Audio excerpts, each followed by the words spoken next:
Основното јавно обвинителство Тетово против јавното комунално предпријатие Тетово нејзиното одговорно лице поднесе обвинителен предлог за кривично дело, загрозување на животната средина и природата со отпад. Кривичното дело се однесува за претоварната станица за комунален отпад, која се наоѓа на влезот од градот, која како што наведува обвинителството, не работи според стандарди и влие на загадување на воздухот и почвата. Се работи за отворен тип на претоварна станица, каде се одлага комуналниот отпад од градот и приградските населби, каде не постои никаква заштита од непријатниот мирис, прашина, расфрлување на отпадот под дејство на атмосферски влијанија, ветер или слично, ниту пак постои заштита од наезда на глодари, животни, скитници и птици, стои во обвинителниот предлог. Претоварната станица за отпад во Тетово е проблем стар речиси 2 децении, од кои највеќе страдаат жителите кои живеат во незина близина. Смета, тоа не е од вчера, од завчера, тоа е нон-стоп депонијата. Не може да се диши, не можем да зборим. Не може да се пружи веш на балкон. Толку мириса, сите навечер затвараме. Директорот на ЈКП Тетово Џелјал Цека не сака да го коментира кривичното дело за кое се товари. Уверува дека проблемот со претоварната станица наскоро ќе се реши. Ќе се гради затворен објект по сите стандарди, кој ќе биде наменет за претовар и рециклирање на сметот од градот. За овој проект веќе се обезбедени средства. Финансискиот дел, значи дека сме безбедни пари, само од буџет на ЈКП се подела околу 4 милиони денари и од буџетот општина Тетово 6 милиони денари, значи дека рачунаме 10 милиони денари е планиран за халата, што ние сакаме да почнеме. Според Цека, на една од наредните седници Советот на општина Тетово треба да избере локација, каде веднаш ќе се започне со изградба на објектот наменет за претовар на комуналниот отпад. Рем шопинг центар започна со продажба на станови и апартмани изградени по најновите светски стандарди. Становите се со површина од 48 до 159 метри квадратни. Секој стан има паркинг, мониторинг, видеофон, алармен систем и лифт. Становите и апартманите се со наши цени. 1 квадратен метар од 750 до 800 евра, со можност на купување преку комерцијални банки, како и со готовинско плаќање со екстра услови. Приклучете се на семејството на Рем шопинг центар.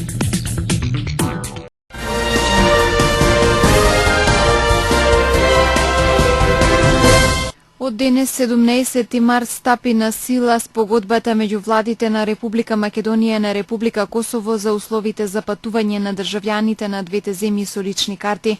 Министерствата за внатрешни работи на двете земји пригодно го одбележаа настанот на граничниот премин Блаце. Одбележувањето на овој значаен настан за двете држави јасно ја истакнува добро воспоставената и институционализирана билатерална соработка меѓу Република Македонија и Република Косово, посочија представниците на двете министерства, замениците министри Агим Неухију и Валдет Хоџа.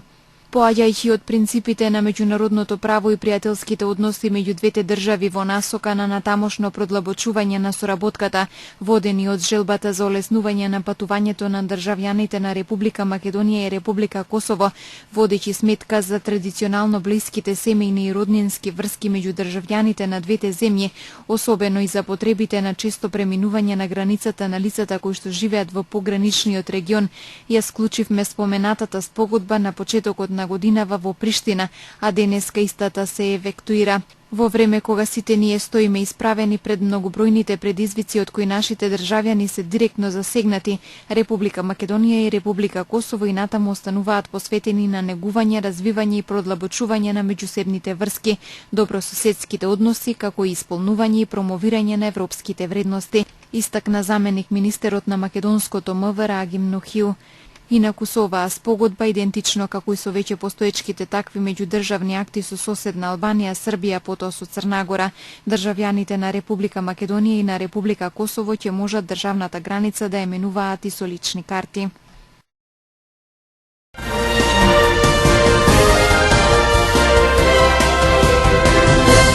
Денес на спортскиот центар во Тетово се играше женски развоен турнир во фудбал. Спортските вештини ги одмеруваа фудбалерките од клубот домаќин Шарпланинка и од клубови од Македонски Брод, Демир Хисар, Охрид и Струга. Турнирот за прв пат се организираше во Тетово, а беше под покровителство на Фудбалската федерација на Македонија. Додени сме по повод одигрувањето на турнирот за пионери од страна на Фудбалската федерација da ovaj tek ide kako što treba, da ima perspektiva i unapreduvanje na ženski fudbal. Ова го правиме во неколку градови во Македонија и мислам дека Тетово као град заслужува да биде град домаќин на овој турнир.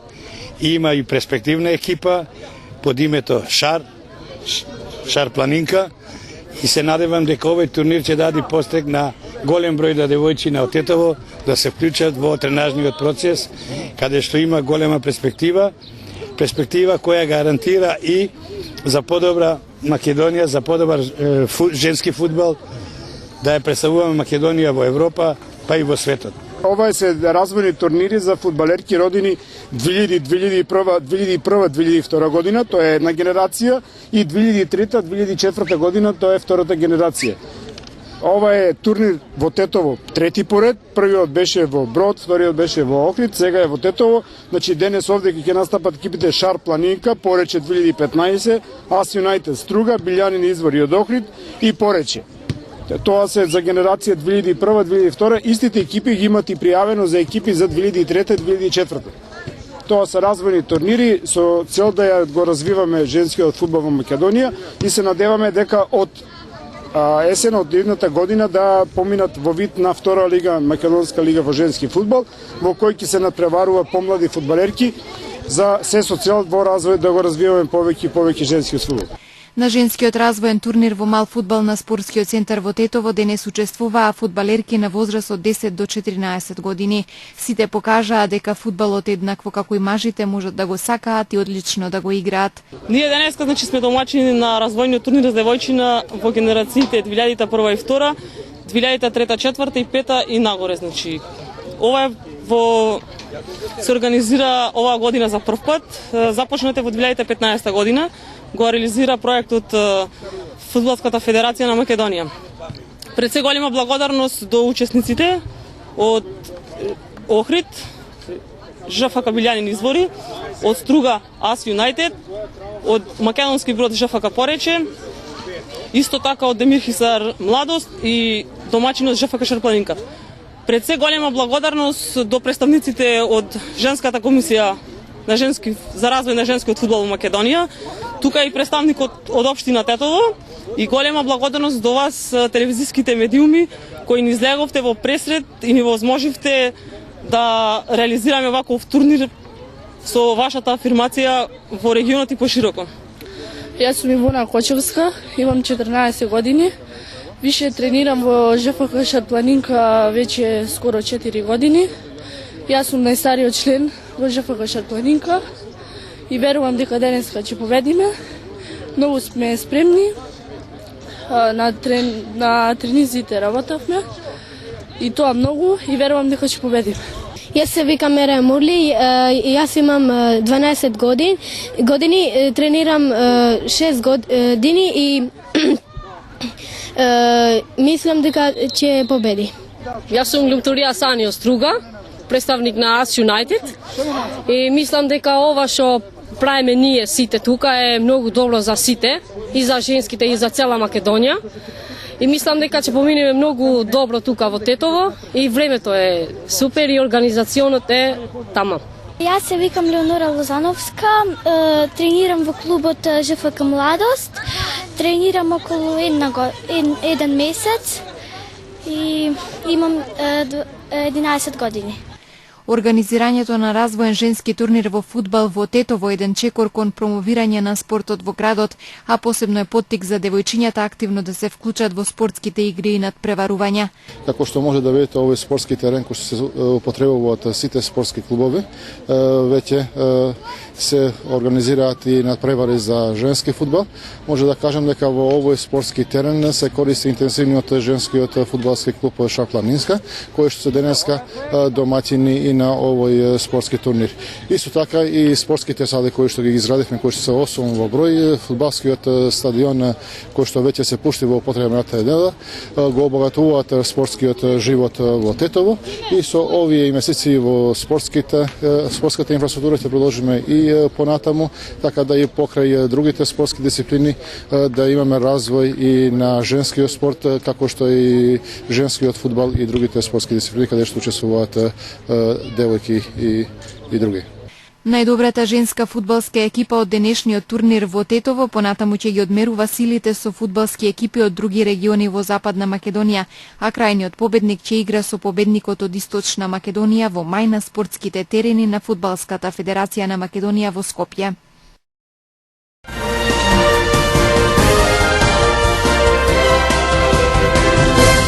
Радио Слободна Европа на македонски јазик во своето издание Видео тема анализира зошто во светот е во пораст трендот на зголемување на бенефициите за постарите лица.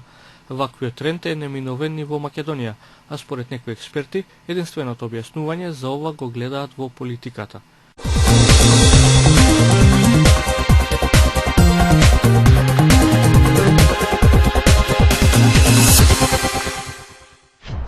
Почитувани гледачи, ви го презентираме нашиот видео избор, тема на неделата на Слободна Европа, посветена на актуелните настани во регионот и светот и нивната поврзаност и влијание врз Македонија. Овој пат во тема на неделата зборуваме за тоа зошто во светот е во пораст трендот на зголемување на бенефициите за постарите луѓе.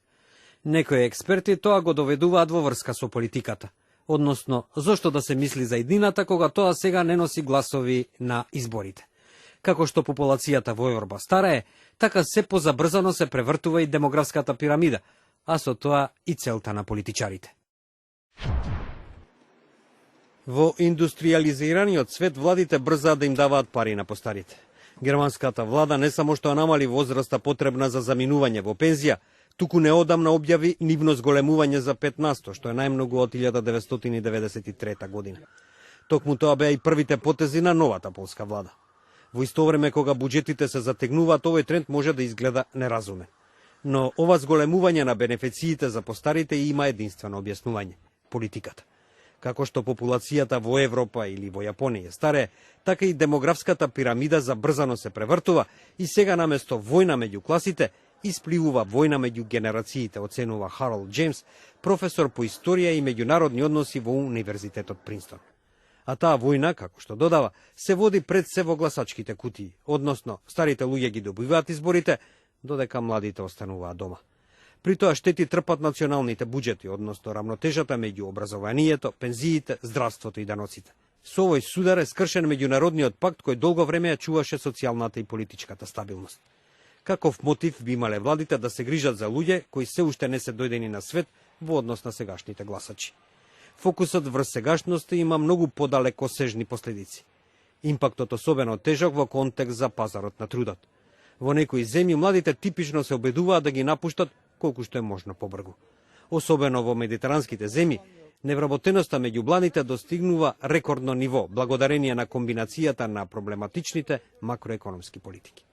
Подобар пристап кон овој проблем би можело да го намали екзодусот на младите, како што всушност направи Ирска кон крајот на минатиот век.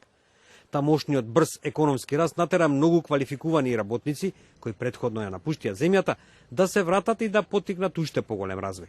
Но за да се направи тоа, земјите треба да бидат поотворени и повеќе иновативни, што не е мал подвиг, особено кога постарите имаат политичката контрола. На штета на младите не одат само националните економии. Сегашните генерации представуваат своевиден данок за нивните наследици со оглед на нивните можности за живење. Некои коментатори ваквиот товар го опишуваат многу побрутално, наведувајќи дека сегашните генерации всушност ја колонизираат иднината, како што тоа го правеа европските колонизатори во минатото, грабајќи ги богатствата на земјата, оставајќи им ја осиромашена на оние што тие ги колонизираа. Може да се каже дека е безнадежно наивно да се очекува алтруизам од сегашната генерација. И секако, во денешната самозадоволна култура, тешко може да се очекува луѓето да ги стават интересите на идните генерации на прво место. За сега, сигурносниот вентил што го обезбедува движењето на трудот, може да го намали револтот кај младите против себичноста и самозадоволството на старите. Прашањето е што ќе се случи кога можностите во странство нема да бидат подобри од оние дома, заклучува професор Харолд Джеймс. Тоа беше прилогот од студиото во Прага. Нашиот неделен видеоизбор го продолжуваме со информација и реакција на истата тема од Скопје. Во Македонија, како и во светот, е забележлив трендот да им се зголемуваат бенефициите на постарите лица. Пензионерите со години се главната цел на владата со оглед на тоа што тие се редовни гласачи на изборите. На некој од нив им е јасно дека станува збор за маркетинг со цел владата да ја придобие нивната наклонетост. Бесплатен железнички автобуски превоз, бесплатна бања, повисоки пензии, намалени цени на лекови, бесплатно болничко лекување за пензионерите кои земаат пензија под просечната. Ова се дел од мерките кои ги презема владата за подобрување на животот на пензионерите во земјата. Пензионерите години наназад се главниот таргет на владата, имајќи предвид дека тие редовно излегуваат да гласаат на избори. Пензионерите велат дека се задоволни од мерките, но не сите ги користат. Не сум користела, но доволно е тоа што тој ги покачи пензиите, се покачени пензиите, многу виделам. Јас отидов со мала пензија, меѓутоа со покачувањето, нели годишно, јас веќе лимитот го достигнат. Немаме ништо забелешки. Има повеќе. Да, платите се и пензионерските пензии се мали, меѓутоа и државните се мали, не се така задоволителни, бар на телевизија што гледаме, што слушаме. Иначе ние сме си задоволни, сме завршили своето и сега умирување. Чекаме вторник, петок, сабота, недела. Тоа е обавесно. И картиците сега ми се згодни, стави таму картица и супер. Јас се скептик во тие работи, тоа бесплатно, еве јас сум пензионер, меѓутоа не го користам. Скијањето цел живот по спортот и скија, меѓутоа ја на шава една така изборам покрај амбулантно возило и за скијање треба и погребало на црквумот. Така да скијањето на 60 и кусур години ретко кој случува тоа го практикуваат луѓе кои цел живот скијале. Сега да го качите вие човек на 60 години кој никош не биде на ски, узорно. Пензионерите признаваат дека мерките се со цел власта да ги придобие нивните гласови. Тие мерки, ето тоа е еден вид на маркетинг избори. Колку тоа влие, најверојатно дека влие. Нагласаме да и поголема групација на луѓе со пензионерите. И да не овие придобивки што ги владата што ги даде, сепак тој многу направи за ред други работи, за градење, за патишта, за се. До сега такво нешто нема, искрено кажем. Тоа е глупо така да се размислува само кога имат избори. Бар за мене е глупо. А иначе, ние сме си задоволни што си имаме над 10.000 пензија. Али уште уште повеќе, малце повеќе да ни дадат. Со 20.000 пензионерите ќе бидат супер. Истовремено тие велат и дека поради тоа што имаат постојани примања, им помагаат на нивните деца и семејства и сметаат дека владата треба да презема повеќе мерки за зголемување на животниот стандард на наредните генерации. Ја и кога работевме со мажми, на големата помагавме. Сега помагаме на малата, като видиш цел живот родителот помага. Дали со плата или со пензија? Македонија како држава е релативно со примањето, приходите се многу ниски, така да пензионерите се тие што ги држат на живот младите, кои се без работа или со минимални примања. За 2016 година, односно од септември, е предвидено ново зголемување на пензиите за 5%.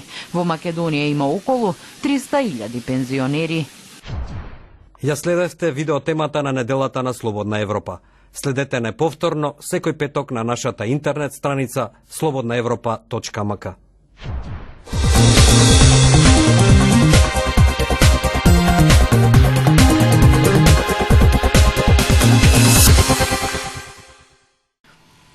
Во редовното телевизиско интервју што секоја недела го подготвува Радио Слободна Европа на македонски јазик, гостува долгогодишниот политичар Петар Гошев. Интервјуто може да го проследите и на програмата на телевизија КИС вечерва со почеток во 19 часот.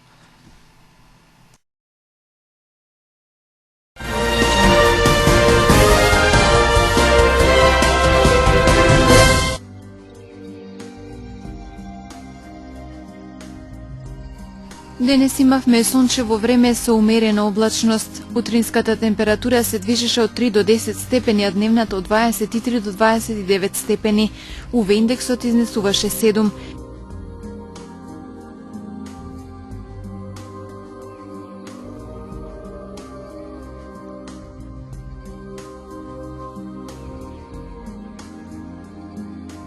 Според метеоролозите, утре не очекува сончево време со умерена облачност.